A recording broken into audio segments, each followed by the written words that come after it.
அனைவருக்கும் வணக்கம். நான் Rajesh. Maruti Suzuki Baleno sigma variant car விற்பனைக்கு 2024 12ஆம் மாதம் 31ஆம் தேதி ரெஜிஸ்ட்ரேஷன் செய்யப்பட்ட இந்த கார் 23,378 கிலோமீட்டர் ஓடி இருக்குது. ஃபஸ்ட்டு வந்து இந்த காரை ஒரு ரவுண்டப் பாருங்கள்.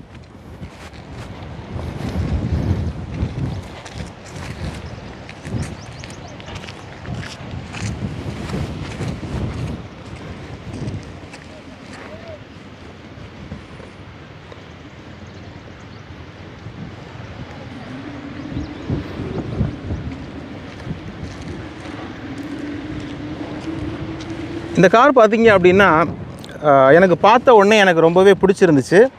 வண்டியை வந்து ஓட்டி பார்த்தேன், சூப்பராக இருக்குது.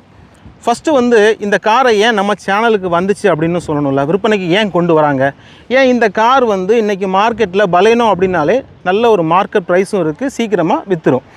பட் ஏன் நம்ம சேனலுக்கு கொண்டு வரணும் அப்படின்னா அதுக்கு ஒரு முக்கிய காரணம் இருக்குது. காரை விற்க போகும் பொழுது பெரும்பாலும் நமக்கு பார்த்தீங்க அப்படின்னா டீலர்ஸ் வந்து உள்ளே வருவாங்க. என்ன பண்ணுவாங்க, நாங்கள் உடனே கேஷ் தந்துடுறோம், நீங்கள் வந்து நம்ம ஒரு ரேட் சொல்லுங்கள் அப்படின்னு சொல்லிட்டு பெரும்பாலும் ரொம்ப குறைஞ்ச ரேட்டுக்கு வந்து எடுப்பாங்க. இப்போ உதாரணத்துக்கு ஒன்று சொல்கிறேனே, சமீபத்தில் நம்ம ஒரு ஃப்ராங்ஸ் ஒன்று விற்றோம், மாருதி சுசுகி ஃப்ராங்ஸ் கார் ஒன்று விற்றோம். அந்த வண்டி பார்த்தீங்க அப்படின்னா வெறும் 6000 கிலோமீட்டர் மட்டுமே ஓடி இருந்த ஒரு வண்டி இது. அந்த டீலர் வந்து எவ்வளோ கேட்டிருக்காங்க அப்படின்னா 7 லட்சம் ரூபாய்க்கு கேட்டிருக்காங்க. ஃபைனல் ப்ரைஸாக 7 lakhs கேட்டிருந்தாங்க. ஆனால் அந்த வண்டி நம்ம சேனலுக்கு வந்து 7,80,000 ரூபாய்க்கு நம்ம சேல்ஸ் பண்ணோம். ஏன் அப்படின்னா அந்த டீலருக்கும் டைரெக்டாக வாங்கக்கூடிய பையருக்கும் ஒரு வித்தியாசம் இருக்குது இல்லையா. அப்போ டீலர் வாங்கி அந்த பையருக்கு வந்து விற்பாங்க, அந்த கஸ்டமருக்கு விற்கும் பொழுது அந்த இடையில் இருக்கக்கூடிய அமௌண்ட்டு பார்த்தீங்க அப்படின்னா அந்த டீலிங் பண்ணுறவங்களுக்கு போயிடும். கண்டிப்பாக டீலிங் பண்ணுறதுக்கு போகலாம், ஆனால் ஒரு ஹியூஜ் டிஃப்ரென்ஸ் இருக்கிறதுனால எல்லோரும் என்ன நினைக்கிறாங்க அப்படின்னா, இப்போ நம்ம சேனலுக்கு கொண்டு வந்தீங்க அப்படின்னா நம்ம நேரடியாக பையருக்கே கொடுத்துட்றோம். நம்ம சப்ஸ்கிரைபர்ஸ் இருப்பாங்க இல்லையா, அவங்களே நேரடியாக வந்து பார்த்து அந்த பையர்ஸ் வந்து வாங்கிட்டு போகிறதுனால நல்ல ஒரு வேல்யூ வந்து வண்டி போகிறதுனால தான் வண்டி வந்து நம்ம கொண்டு வராங்க.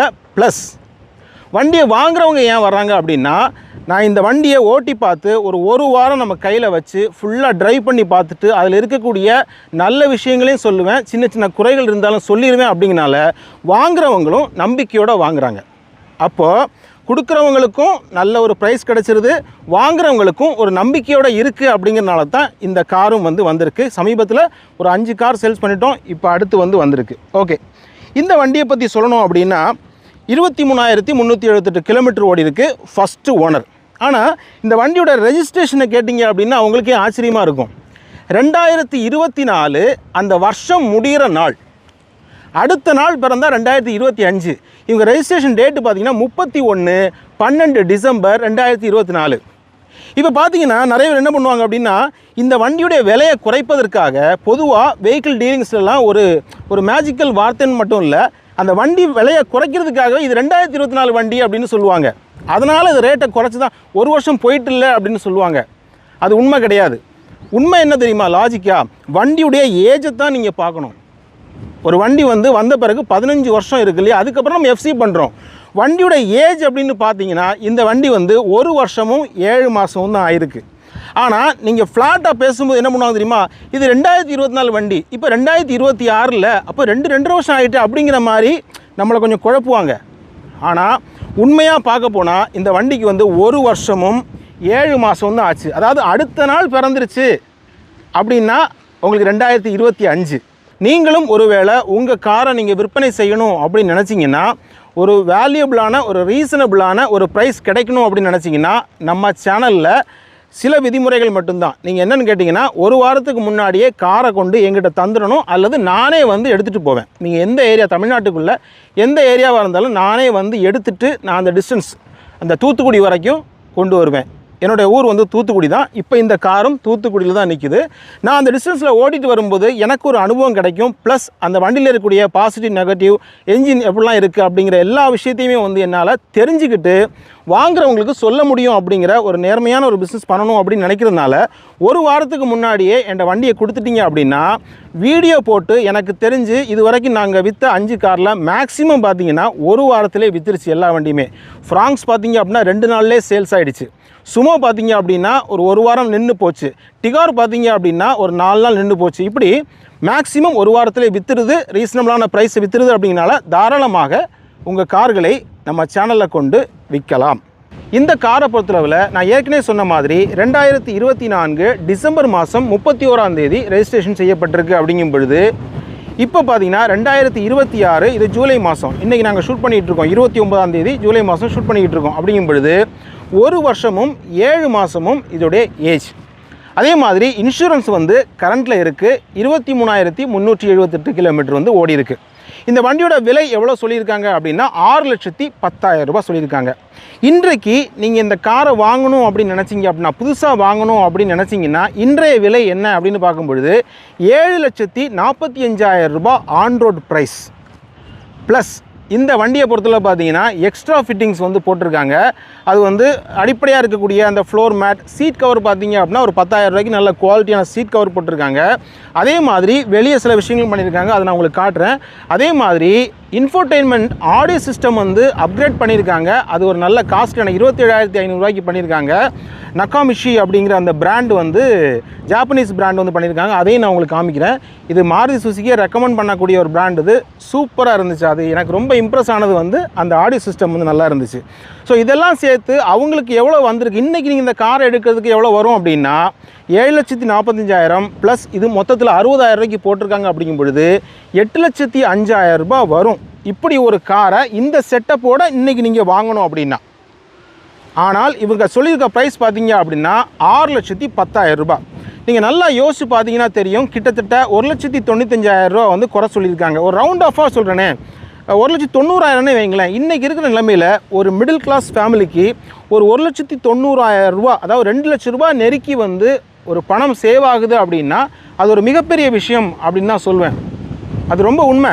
சாதாரணமாக சொல்லிடலாம் 2 லட்ச ரூபா. 2 லட்ச ரூபா அப்படிங்கிறது இன்றைக்கு பார்த்தீங்கன்னா அதை வச்சு பல காரியங்களை செய்ய முடியும். 20,000 சம்பளம் வாங்குறவங்களுக்கு பார்த்தீங்க அப்படின்னா 10 மாத சம்பளம். அது இதோட என்ஜின் பார்த்தீங்க அப்படின்னா ரொம்ப நல்லா இருந்துச்சு. நான் ஃபுல்லாக ஓட்டி பார்த்துட்டேன். 1 வாரம் என் கையில் நின்றுருக்கு.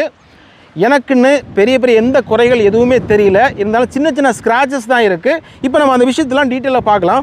அப்படியே ஃப்ரெண்டில் வாங்க. இந்த இடத்துல பாருங்கள், சின்னதாக ஒரு ஸ்க்ராட்ச் இருக்கும். அதே மாதிரி ஓகே, இப்படி வாங்க. இதில் சின்னதாக இந்த இதில் ஓகே. அடுத்து அந்த லைட்டில் ஏதோ சின்ன இந்த இடத்துல ஒரு ஸ்க்ராட்சு.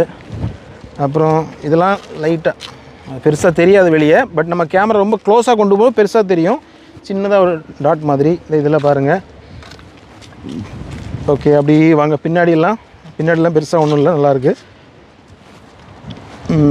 ஓகே. இதில் வந்து இங்கே பாருங்கள், நைஸாக ஒரு கோடு, இது சின்னதாக இருக்குதுல. ஓகே, இதில் பார்த்திங்கன்னா சின்னதாக ஒரு டாட் மாதிரி இருக்குது. அவ்வளோதான். இப்போது இந்த வண்டியை பொறுத்தவரை மற்றபடி பார்த்தீங்கன்னா சின்ன ஸ்க்ராச்சஸ். நீங்கள் ஒரு விஷயம் நல்லா புரிஞ்சுக்கணும் அப்படின்னா அப்படின்னா வெளியில் நல்லா தெரியும். ஓகே, ஒரு சின்ன உங்களுக்கு இந்த சந்தர்ப்பத்தில் ஒரு விஷயம் சொல்கிறேன். நீங்கள் ஒரு கார் வச்சுருக்கீங்க அப்படின்னா காரை வந்து நம்ம வீட்டிலே வச்சுருந்தா ஸ்க்ராட்ச் வந்து வராது. வெளியே கொண்டு போகும்போது சின்ன ஸ்க்ராச்சஸ் விழும். பொடி ஸ்க்ராச்சஸ்ஸு. காரோடைய கவர் போடுறோம் இல்லையா, கவர் போட்டாலே உள்ள மண் போய் அப்படி இப்படி சின்ன ஸ்க்ராச்சஸ்லாம் போடும். பட் அதெல்லாம் மைண்டில் எடுத்துக்காதீங்க. ஸ்க்ராச்சஸ் இருக்குது அப்படிங்கிறதுனால வண்டியை விற்க போகிறோம் அப்படிங்கிறனால அதை மறைக்கணும்னு சொல்லிட்டு ரீபெயிண்டிங் பண்ணிடாதீங்க. அப்படி ரீபெயிண்டிங் பண்ணிட்டீங்க அப்படின்னா வண்டியோட வேல்யூ வந்து குறைஞ்சிரும். ஸ்க்ராச்சஸ் வந்து இருந்துச்சுன்னா அந்த வேல்யூ அப்படியே இருக்கும். ஸ்க்ராச்சஸ்லாம் ஒரு மேட்டரே கிடையாது. ஒரிஜினல் பெயிண்ட் அப்படிங்கிறது 15 வருஷம் ஆனாலும் கூட அதோடைய தரம் மாறாது. நீங்கள் ஒரு 10 வருஷம் கழித்து ஒரு பாலிஷ் போட்டு விட்டீங்க, அப்படி ரப்பிங் பண்ணி பாலிஷ் போட்டு விட்டீங்க அப்படின்னா வண்டி அவ்வளோ பார்க்க புது வண்டி மாதிரி இருக்கும். ஸோ எந்த காரணத்தை கொண்டும் பெரிய விபத்துகள் ஏதாவது நடந்துச்சுன்னா நீங்கள் அப்படி பண்ணிக்கலாம் ரீபெயிண்ட்டு. சின்ன ஸ்க்ராச்சஸ்க்கெலாம் தயவுசெய்து எதுவுமே பண்ணாதீங்க. ரைட். இன்னொரு விஷயம் என்னென்னு பார்த்தீங்கன்னா, ஒரு வண்டிக்கான மிகப்பெரிய தகுதி என்பது, ஃபஸ்ட்டு தகுதி என்பது யூஸ்டு காரில் மேஜரான ஆக்சிடென்ட் ஹிஸ்ட்ரி இருக்கக்கூடாது. இந்த வண்டியை பொறுத்தவரை no accident history, clean record. ரெண்டாவது பார்த்தீங்க அப்படின்னா என்ஜின் பார்த்தீங்க அப்படின்னா இதில் வரக்கூடிய அந்த K series engine 4 cylinder engine பார்த்தீங்கன்னா சூப்பராக இருக்கும். ஸோ அதை நான் இப்போ உங்களுக்கு ஸ்டார்ட் பண்ணி காட்டுறேன். பொதுவாகவே இந்த பலேனோ ஏன் இவ்வளோ டிமாண்டில் இருக்குது, புது வண்டியே ஏன் இவ்வளோ வந்து புக்கிங்கில் இருக்குது அப்படின்னு கேட்டால், இதில் கிடைக்கக்கூடிய நல்ல மைலேஜ், இந்த என்ஜினோட ரிஃபைன்மெண்ட், இந்த கே சீரிஸ் என்ஜின் பார்த்தீங்க அப்படின்னா K12 என்ஜின் சொல்லுவாங்க, அது ரொம்பவே ஃபேமஸ் மாருதியில். நல்ல மைலேஜ் கொடுக்கும், நல்ல பவர் இருக்கும், நல்ல ரிஃபைண்டாக இருக்கும், சைலண்டாக இருக்கும், லாங் லைஃப் வருது. Natural aspect engine, long life வரும். ஒரு என்ஜின் பார்த்தீங்க அப்படின்னா சாதாரணமாக 3 லட்சம் கிலோமீட்டர் ஓடும். நல்லா கரெக்டாக மெயின்டைன் பண்ணி ஆயில் மாற்றி கரெக்டாக நீங்கள் ஓட்டிகிட்டு இருந்தீங்க, ஒரு டைமிங் செயின்லாம் மாற்றி ஓட்டிங்கன்னா 3 லட்சம் கிலோமீட்டர் ஓடும். ஆனால் யாருமே 3 லட்சம் கிலோமீட்டர் ஓட்டுறதில்ல. அதிகபட்சம் 2 லட்சம் கிலோமீட்டர் ஓடுறதே ரொம்ப பெருசு. பட் இந்த வண்டி பொறுத்தளவில் அந்த வண்டி ஓட்டின ஓனர் வந்து ரொம்ப நைஸாக ஓட்டி, நான் பார்த்தேன், அவரோட டிரைவிங் சென்ஸ் பார்த்தேன், ரொம்ப ஒரு 80க்கு மேலே போகவே மாட்டேங்கிறாரு. நல்ல ஓட்டினதுனால அந்த வண்டியோட என்ஜின் வந்து சூப்பராக இருக்குது. இப்போ அதையும் ஸ்டார்ட் பண்ணி காட்டுறேன். ஸ்டார்ட் பண்ணவா?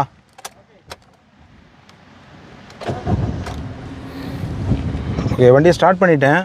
உள்ளே பார்த்தீங்க அப்படின்னா ரொம்பவே சின்ன கூட வைப்ரேஷன் கூட இருக்காது. வண்டி ஸ்டார்டிங்கில் நிற்கிதான்னு கூட கண்டுபிடிக்க முடியாது. அதுதான் இந்த கே சீரிஸ் என்ஜினுடைய சிறப்பு. பொதுவாகவே பார்த்தீங்கன்னா இந்த K12 என்ஜின் அப்படின்னு சொல்லுவோம். இது வந்து பார்த்திங்கன்னா டிசைரில் வரும், ஃப்ராங்ஸில் வரும், இதெல்லாம் வரும். நல்ல மைலேஜ் கொடுக்கும். அப்படிங்கிறனால தான் இந்த மாருதி பொறுத்தளவில் இந்த 1.2 லிட்டர் என்ஜின் பார்த்திங்க அப்படின்னா ரொம்பவே ஃபேமஸ். ப்ளஸ் இந்த வண்டியில் ஏசி பார்த்திங்க அப்படின்னா ரொம்பவே நல்லா இருக்குது.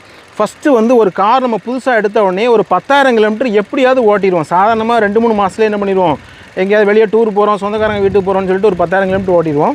அதுக்கப்புறம் பார்த்தீங்கன்னா இந்த வண்டி மொத்தத்திலே ஒரு 23,000 சில்லற கிலோமீட்டர் தான் ஓடி இருக்குது. அப்படிங்கிறது ஒரு ஆவரேஜான ஒரு கிலோமீட்டர் இது.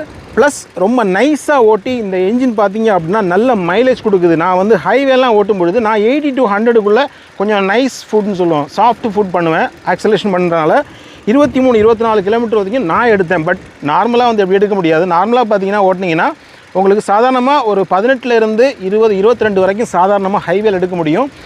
சிட்டியில் பார்த்தீங்க அப்படின்னா 15-16 சர்வசாதாரணமாக எடுத்துட முடியும். அப்படிங்கிறனால இது ஒரு பெஸ்ட்டு கார். அதனால தான் பலேனோ இந்த அளவுக்கு சேல்ஸில் இருக்குது. அதே மாதிரி இந்த காரில் இருக்கக்கூடிய எக்ஸ்ட்ரா ஃபிட்டிங்ஸ் பற்றி கண்டிப்பாக சொல்லித்தான் ஆகணும். நல்ல காற்றடிக்குது. இன்றைக்கி பார்த்தீங்கன்னா இன்றைக்கின்னு இல்லை, கடந்த ஒரு வாரமாகவே இந்த தூத்துக்குடியில் பார்த்தீங்க அப்படின்னா நல்ல காற்று. பொதுவாகவே தூத்துக்குடிங்கிற ஊர் வந்து நல்ல ஹாட்டாக இருக்கும், சூடு அதிகமாக இருக்கும், ஆனால் காற்றும் இருக்கும். கடல் வந்து பக்கத்தில் இருக்கிறனால அது ஒரு பெனிஃபிட் அது. பட் இப்போ கேமராவே வந்து அப்படி பிடிச்சி ஆடுது, அப்படி கேள்வி அந்தளவுக்கு காற்று இருக்குது. ஓகே, எக்ஸ்ட்ரா ஃபிட்டிங்ஸ் பொறுத்தளவில் பொதுவாகவே நம்ம ஃப்ளோர் மேட், பேசிக்காக போடக்கூடிய ஃப்ளோர் மேட் வந்து நல்ல குவாலிட்டியாக போட்டிருக்காங்க. சீட் கவர் பார்த்தீங்க அப்படின்னா இந்த 10,000 சீட் கவருது. இந்த சீட் கவர் பார்த்தீங்கன்னா நம்ம நிறைய பெரும்பாலும் இந்த ப்ளூ கலர் கார்களில் இந்த மாதிரி மேட்ச் ஆகிற மாதிரி சீட் கவர் வந்து பார்த்துருப்பீங்க. இந்த சீட் கவர் போட்டிருக்காங்க. அதே மாதிரி நான் ஏற்கனவே சொன்ன மாதிரி இந்த இன்ஃபோடெயின்மெண்ட் சிஸ்டம், ஆடியோ சிஸ்டம் பார்த்தீங்க அப்படின்னா உண்மையிலே சூப்பராக இருக்கும். இப்படி பார்த்தீங்கன்னா இங்கே பாருங்கள், இந்த நகாமிஷி அப்படிங்கிற பிராண்ட் வந்து பார்த்திங்க அப்படின்னா ஒரு ஜாப்பனீஸ் பிராண்ட். இது ஸ்பீக்கர்ஸும் பார்த்திங்கன்னா நல்ல குவாலிட்டியாக போட்டிருக்காங்க. நான் வந்து என்னுடைய ஃப்ரெண்டு ஒருத்தருடைய பலேனோவில் வந்து மோக்கோ அப்படிங்கிற ஒரு ஆடியோ சிஸ்டம் பார்த்திங்கன்னா அவங்க ஒரு 30-35 ரூபாய்க்கு அதை மாட்டினாங்க. ஆனால் எனக்கு வந்து அதில் திருப்தி இல்லை. ஆனால் இந்த நகாமிச்சி அப்படிங்கிற இந்த பிராண்டில் வந்து நான் இப்போ அதை புதுசாக பார்த்தேன். அதாவது ஆல்ரெடி இருக்குது, பட் நான் வந்து அதை ரொம்ப அளவுக்கு அதுக்குள்ளே ஸ்டடி பண்ணதில்லை. இந்த பிராண்டு உண்மையிலே நல்லா இருக்குது. என்ன இந்த சந்தர்ப்பத்தில் சொல்ல முடியும். நீங்களும் ஒருவேளை இந்த நகாமிச்சிங்கிற பிராண்ட் செலக்ட் பண்ணுறீங்க அப்படின்னா மாருதியே வந்து இதை ரெக்கமெண்ட் பண்ணுறாங்கன்னு கேள்விப்பட்டேன். அந்தளவுக்கு கொஞ்சம் நல்ல குவாலிட்டி இருக்குது. ரேட்டும் வந்து ரீசனபிளாக இருக்குது. 27,500 அதுக்கு பில்லே இருக்குது. உள்ளே வந்து பில்லு வச்சுருக்காங்க, தேவைனாலும் நீங்கள் வச்சுக்கலாம். ஸோ இது ஒன்று. அது போக எக்ஸ்ட்ரா ஃபிட்டிங்ஸ் அப்படின்னு பார்க்கும்போது இந்த வண்டியில் வராத விஷயங்கள்லாம் பார்த்திங்கன்னா ஃப்ரண்ட்லேருந்து ஆரம்பிக்கலாம். இந்த கிரில்லில் வித் க்ரோம் ஃபினிஷ் பார்த்தீங்க அப்படின்னா இந்த சிக்மா வேரியண்ட்டில் வராது. இது வந்து அடுத்த வேரியண்ட்லேருந்து வரும். இதை வந்து புதுசாக அந்த செட்டே மாற்றிருக்காங்க. ஓகேவா? அடுத்ததாக டோர் கிளாடிங் பாருங்கள், கீழே வித் க்ரோமோட மாற்றிருக்காங்க, புதுசாக பண்ணியிருக்காங்க. இது இப்போ டோர் ஹேண்டில் பாருங்கள், chrome door handle. Okay, rain வைசரில் வந்து வித் க்ரோமோட ரெயின் வைசரில் போட்டிருக்காங்க. பின்னாடி பாருங்கள் க்ரோம் ஃபினிஷிங். இதெல்லாம் அந்த சிக்மா வேரியண்ட்டில் வந்து இருக்காது. அதே மாதிரி இந்த பக்கமும் கீழே டோர் ஹேண்டில். இது போக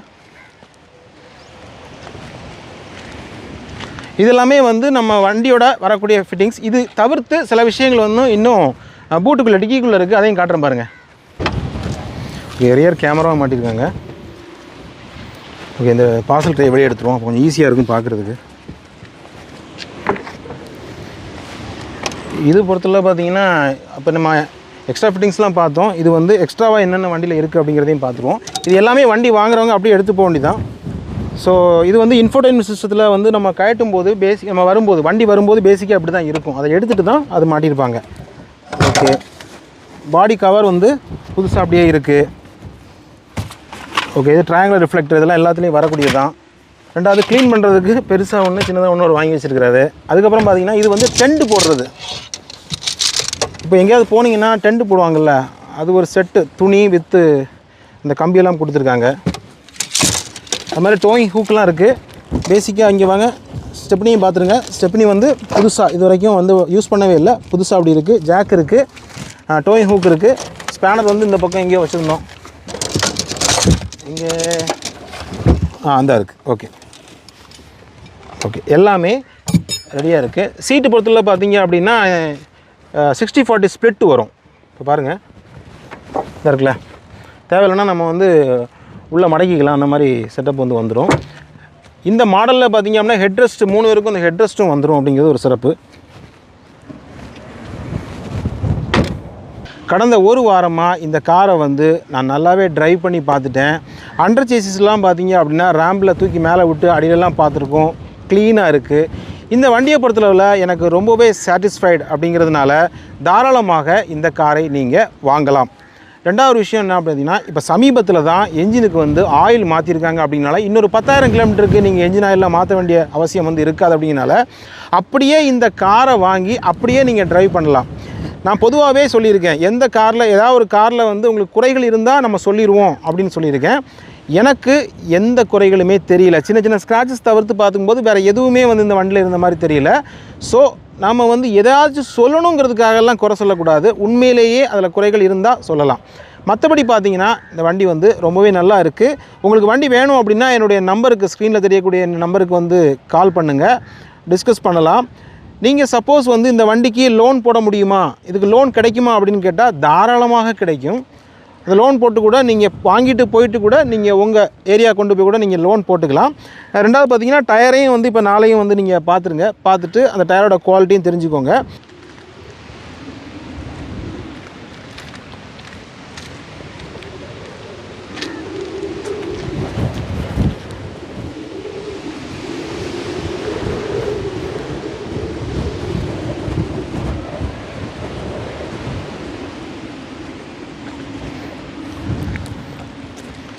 இந்த கார் உங்களுக்கு வேணும் அப்படின்னு நினச்சிங்கன்னா கண்டிப்பாக கால் பண்ணுங்கள். நேரில் வந்து பாருங்கள். பார்த்துட்டு உங்களுக்கு பிடிச்சிருந்துச்சின்னா தாராளமாக வாங்கிட்டு போங்க. பொதுவாக நம்ம வந்து பல விஷயங்களை தெரிஞ்சுக்கிட்டு தான் நான் உங்களுக்கு சொல்கிறேன். அப்படிங்கிறனால நீங்கள் நம்பிக்கையோடு வாங்கிட்டு போகலாம். தேங்க்யூ ஸோ மச் ஃபார் வாட்சிங் அவர் வீடியோஸ். தேங்க்யூ.